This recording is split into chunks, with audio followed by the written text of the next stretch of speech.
All right, guys, so this is a 9470, so it's 470 horse. It's an RX, so it is the quad track design.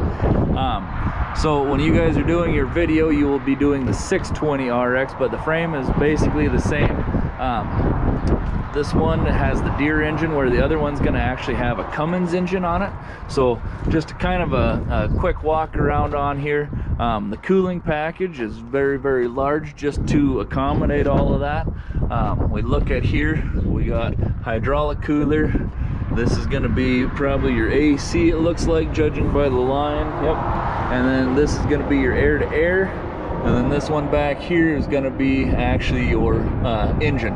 So very large cooling package stacked, so it's going to be a little easier to blow out. This one's going to move away just so a little easier to access on that. Here we got a variable speed fan. So this is actually going to be run off of probably hydraulic oil would be my guess. The old ones actually did have a engine oil compression or engine oil cylinder on this, but they did have an update on the smaller tractors, I know, for hydraulic oil. So they're just going to be actually pushing that cylinder out, tightening up our belt. I'm going to be speeding that up. So the Cummins engines actually do have a hydraulic drive fan on that, so that is one benefit to that right away. That is a lot easier to control. So for serviceability, we got our fuel filters right here. We do have a pump right on top, so when you go to actually change fuel filters, you literally just turn the key on and it'll actually prime the whole system for you. So very easy as far as that goes. Back behind there, it looks like there is our hydraulic stuff. So yeah, very tight engine compartment. A lot of everything is that way just with the emissions. So as far as our axle design, we come out of our axle, and then this is going to be a big gear here. So it's going to be a ring and pinion drive right there going out. So that's actually how they lift up, and that's the final reduction going out to our wheel hub right here. So this is going to be a positive drive track. They will use this for the guide lugs as well to drive, and then all along with friction.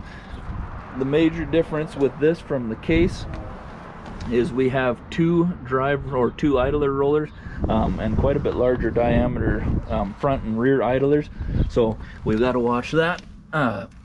So right here we see our adjustment for our caster camber on our front idlers, so we can track right. Here we're actually going to just have two forklift pockets basically. That's so if we needed to take a track on and off completely, it's very easy to do. So that makes it quite a bit nicer for that. Underneath, let's look. So as far as our frame design underneath, it is quite large and open. A lot of times you see in this tow hook, chain hook, just for hauling stuff. Yeah, so first, as far as serviceability, pretty darn nice to actually work on. So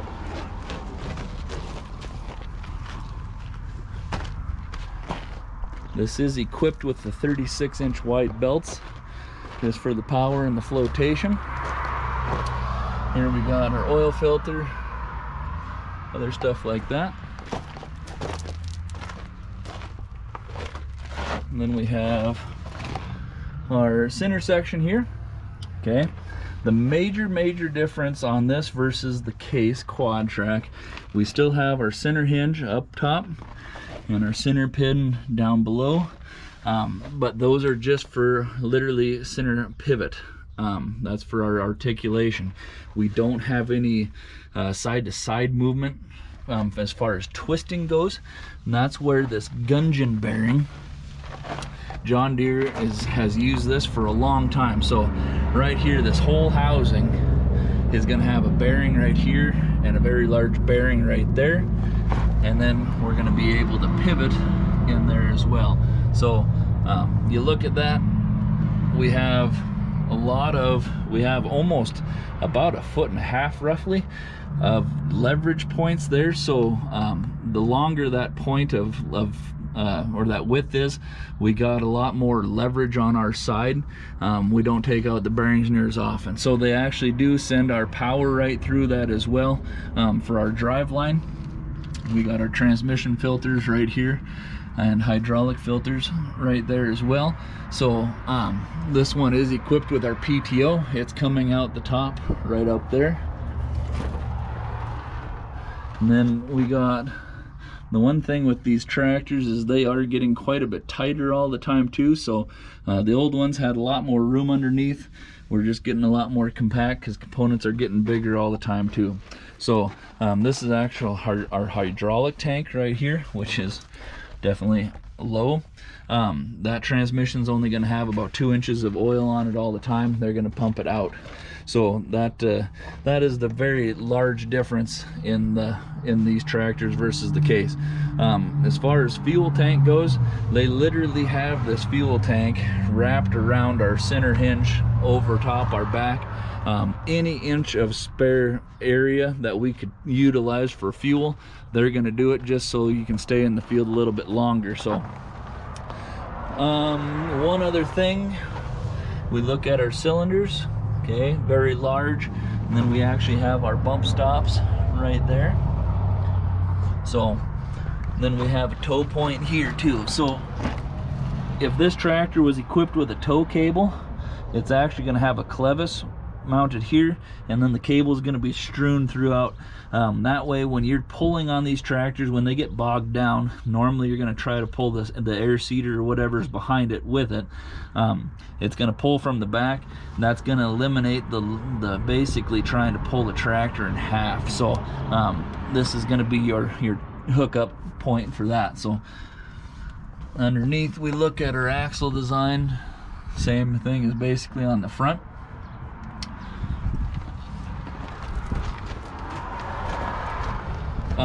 One thing too that they changed, we have basically they're 2-inch hydraulic lines running to the back. That is going to be our pressure return, case drain, and load sense line right there. So very easy to, they're finding that pumping the oil to the back is going to be a lot more efficient to our valves back there instead of running 8 or 10 individual hoses. Okay, coming out the back, we have our drop box coming out for our PTO. Is literally going to come through this shield right there into our drop box. That drop box is going to come down to our oversized 1000 PTO.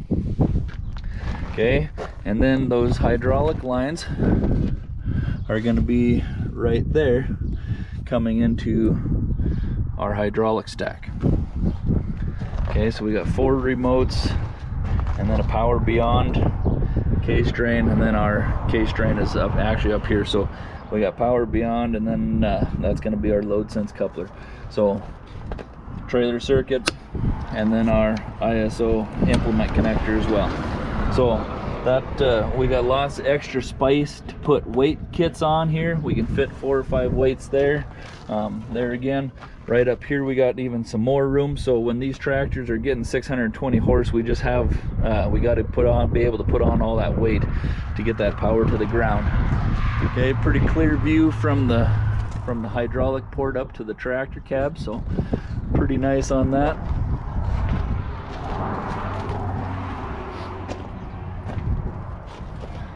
As far as our other side of there's our hydraulic filter. Very large hose.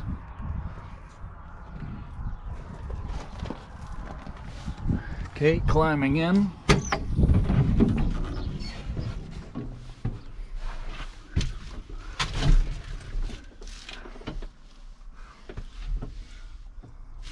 So we have pretty good visibility out so if you were looking as the operator, if the hood was down, it'd even be better.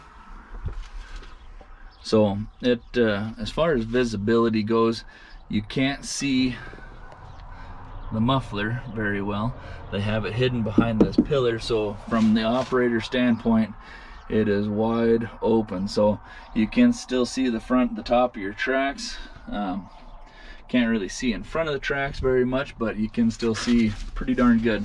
As far as going out the back, we can't see our drawbar, but we can see pretty close to it.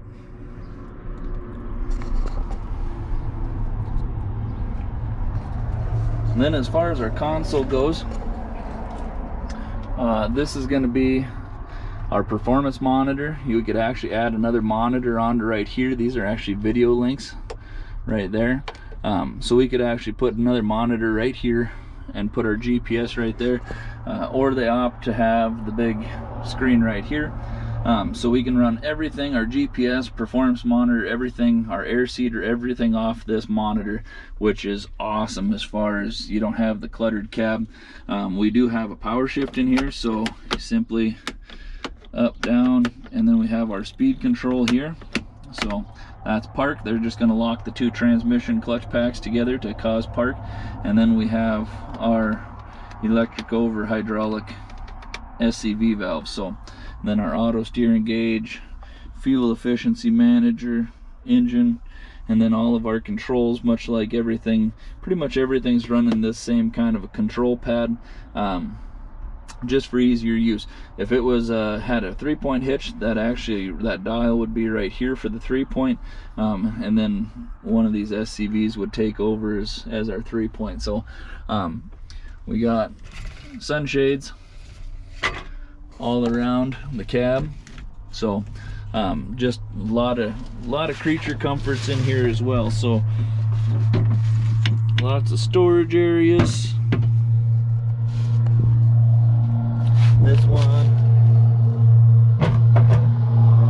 does not have the fridge, so, but anyways, that yeah, so that's what it would kind of look like sitting in this thing. So I guess if you guys have any other questions, feel free to ask. The one thing I should highlight here, we have our air cleaner there, and then that 2-inch line coming out the middle of that, that's actually going to go to our exhaust.